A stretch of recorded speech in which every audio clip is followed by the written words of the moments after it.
Premier mills குழுமம் சார்பில் ரூபாய் 4 கோடி மதிப்பில் புதிய பள்ளி கட்டிடம் திறப்பு விழா.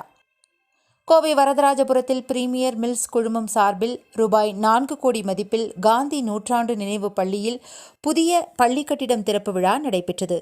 திறப்பு விழாவில் சிறப்பு விருந்தினராக கோயம்புத்தூர் சரக டிஐஜி சரவணசுந்தர் கலந்து கொண்டு புதிய கட்டிடத்தை ரிப்பன் வெட்டி துவக்கி வைத்தார்.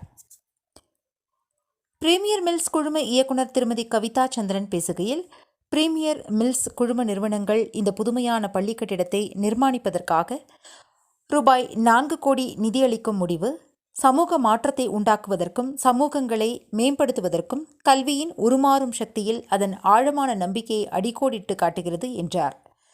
விழாவில் காந்தி நினைவு நூற்றாண்டு நடுநிலைப் பள்ளியின் தலைமை ஆசிரியர் திரு எம் சிவகுமார், பிரீமியர் மில்ஸ் குழும நிறுவனங்களின் தலைவர் ஜெகதீஷ் சந்திரன், இயக்குநர்கள் சபிதா சந்திரன், டாக்டர் KV ஸ்ரீனிவாசன், சாந்தி ஸ்ரீனிவாசன், கவிதா சந்திரன், ஆதித்யா ஸ்ரீனிவாசன், பொது மேலாளர் மனிதவள மேம்பாடு என் சுரேஷ்குமார், நிறுவனங்களின் மூத்த நிர்வாக பணியாளர்கள், காந்தி ஸ்மரக் நிதி நிர்வாக பணியாளர்கள், சமூக தலைவர்கள், கல்வியாளர்கள், ஆசிரியர்கள் மற்றும் மாணவர்கள் உள்ளிட்ட பலர் கலந்து கொண்டனர்.